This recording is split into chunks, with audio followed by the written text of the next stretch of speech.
Hello, Cambly learners. My name is Mike, and I'm a tutor here at Cambly. Today, you'll be learning all you need to know about countable nouns. We are also going to see what are quantifiers, determiners, how to use them. We're going to see how to use the plural forms, the rules behind it. We're going to see non-specific forms of countable nouns, and then we're going to see specific forms of countable nouns. So let's start from the beginning. What is a noun? Nouns are people, places, or things. So we have two main types of nouns, countable and uncountable.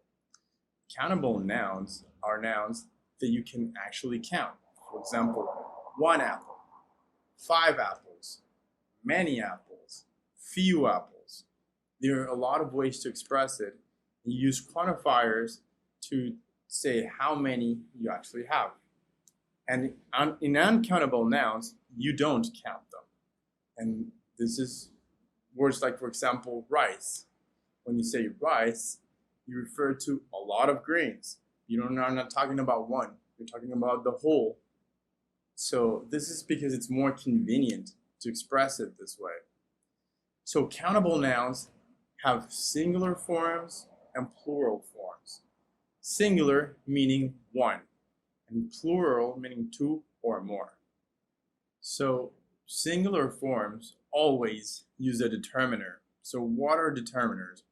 An example of this is an, he's, the, that, my.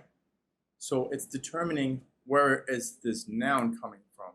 For example, my pencil means that it's mine, or that pencil, the pencil, or a pencil. So you have two types of main determiners that you will use in singular forms.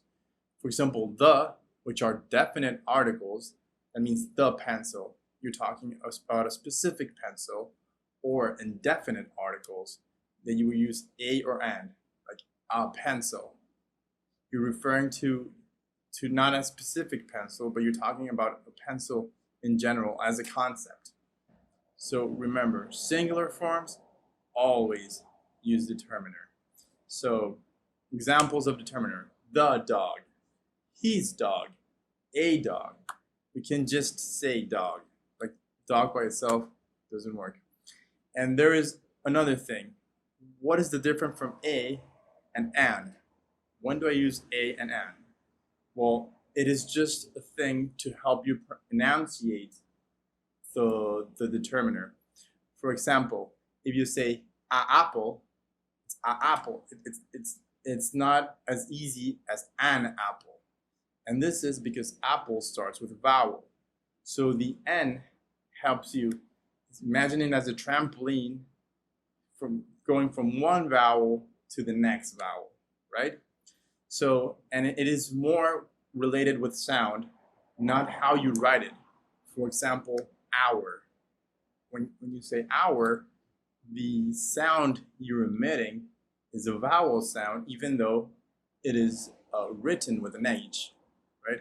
So a always goes with a noun that starts with a consonant, and an when it starts with a vowel. So examples of when you use a and when you use an would be for a pen, a desk, a class, a teacher. Contrasting with an apple, an orange, an article. So a very vague way to say quantity is some. I have some pencils. Doesn't really tell you if I have a lot, much, or many, but it's a way to express it, right? So quantifiers, if you use them from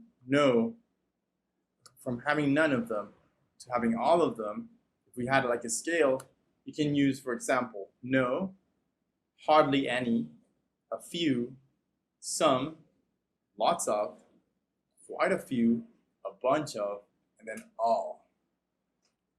So there are two ways to express countable nouns. You got non-specific forms of countable nouns, which what really means is you're not being specific of how many you have, right? For example, you can say some. I have some pencils. Or I have a few pencils. I have a lot of pencils. And there are specific forms of countable nouns. In these ones, you actually say the exact number. You're very exact here. So you're saying, I have 5 pencils. I got 10 pencils. I got 100 pencils. So we've seen that singulars always use determiners. But what happens when you use plurals, plural nouns? So plurals don't need a determiner when you're talking about them in general. For example, if you say dogs are very happy, no determiner needed. But when you're talking about a specific set of dogs, then you use a determiner. For example, the dogs in the park are always thirsty. There you need a determiner. So now we're going to review a little bit of how you can make plural forms. So you have a noun and you want to make it a plural. So in plural, there are several rules. For example, one is just adding an S. For example, mask, masks, task, tasks, cat, cats. Very simple. You add an S. But in some cases, you will need to add an ES. For example, when you have class, classes, watch, watches.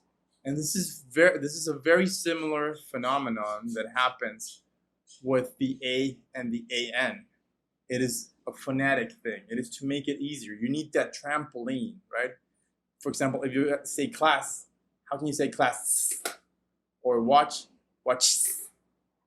You need the E as a trampoline, phonetic trampoline. Think of it that way.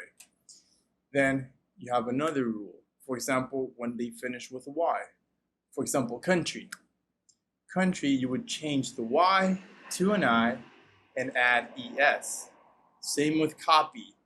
Copy, you change the Y to an I and add ES. Copies. Now, there are some exceptions to this rule. For example, toys. When you say toy, just the Y, toys, you just add the S. So be careful. I think in this one, you just, by reading a lot, you will figure out which one change and which one don't.